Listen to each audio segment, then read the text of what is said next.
जो गुजरातમાં સંગઠનના અધ્યક્ષ યશસ્વી જગદીશભાઈ વિશ્વકર્માના નેતૃત્વમાં અને ભૂપેન્દ્ર હર્ષભાઈની સરકારની લોકકલ્યાણની કામગીરીના કારણે ફરી એક વખત પ્રચંડ જનસમર્થન ભારતીય જનતા પાર્ટીને મળી રહ્યું છે. સતત 30 વર્ષથી ગુજરાતની જનતાનું સમર્થન ભાજપાને મળતું ગયું છે અને આ વખતે તો ઐતિહાસિક વિજય સાથે ભાજપા આગળ વધી રહ્યું છે. 15 મહાનગરપાલિકામાં 31 જિલ્લા પંચાયતોમાં લગભગ 90થી 95% નગરપાલિકા અને તાલુકા પંચાયતોમાં ભારતીય જનતા પાર્ટીને સેવા કરવાની તક મળી છે. બીજું, મહાનગરપાલિકાઓમાં મોટાભાગની મહાનગરપાલિકાઓ એટલે લગભગ બધી જ કે જેમાં 2/3 બહુમતીથી ભાજપ સત્તાના સુકાન સંભાળશે. એ જ રીતે તાલુકા પંચાયત અને જિલ્લા પંચાયતોમાં ઓલમોસ્ટ 70થી 80%માં 2/3 બહુમતી મળી રહી છે. કુલ મળીને ભાજપાને જે પ્રમાણમાં સીટો મળી રહી છે એના 10મા ભાગની સીટો પણ વિપક્ષને મળી રહી નથી. એ બંનેનો સરવાળો કરીએ આમ આદમી પાર્ટી અને કોંગ્રેસનો તો પણ ટોટલ 10% સીટો થતી નથી.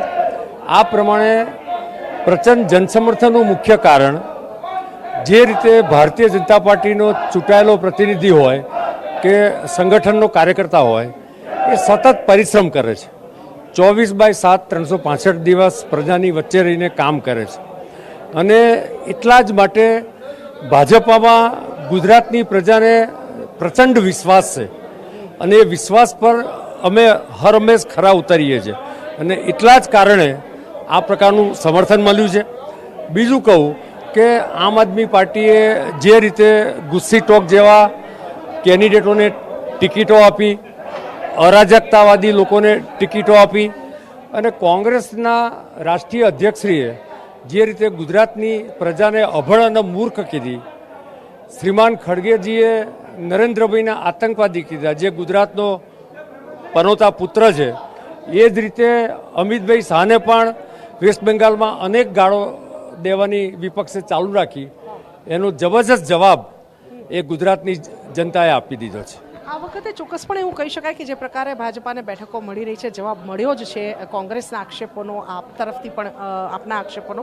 પણ મહત્વનું છે કે જે પ્રકારે અમદાવાદ મહાનગરપાલિકાની વાત કરી અનિલભાઈ, તો ખાડિયા સૌથી મહત્વનું પરિબળ ગણાતું હતું, સૌથી વધુ ચર્ચામાં પણ રહ્યું. ખાડિયાને પાકિસ્તાન નહીં થવા દઈએ એવી પણ એક સમયે વાત કરી હતી ભૂષણભાઈ ભટ્ટ તરફથી. એ જે ડાયલોગ છે તે સામે આવ્યો હતો. પણ હવે આજે ખાડિયાની બેઠકો જે છે તે ભાજપના ખાતામાં નથી રહી.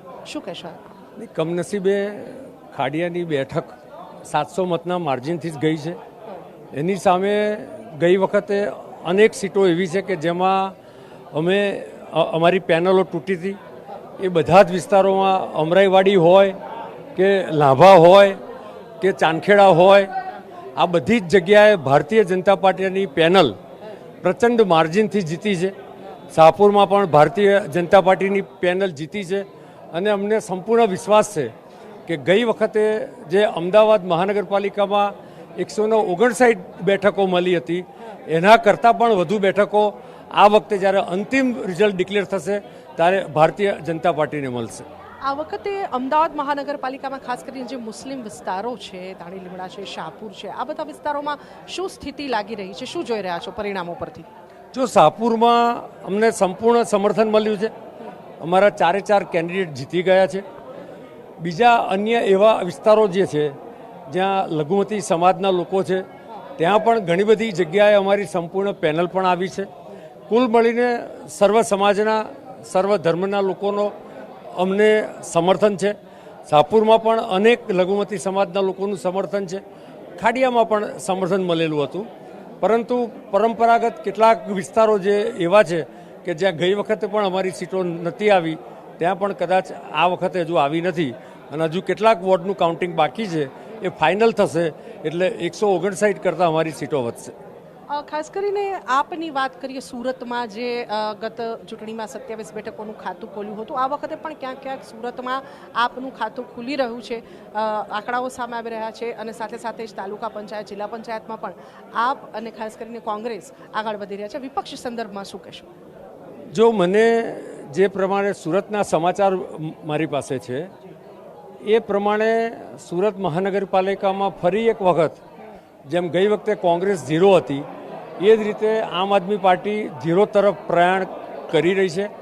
એમના સંગઠન મહામંત્રી મનોજ સોરઠિયા પણ હારી ગયા છે.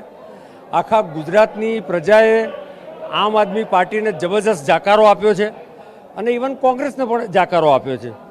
જે પાર્ટી અરાજકતાવાદી છે, જે પાર્ટી પોતાના વચનો આપીને 5 વર્ષે પણ દેખાઈ નથી, એ પાર્ટીને ગુજરાતની સાણી પ્રજાએ જબરજસ્ત જાકારો આપ્યો છે.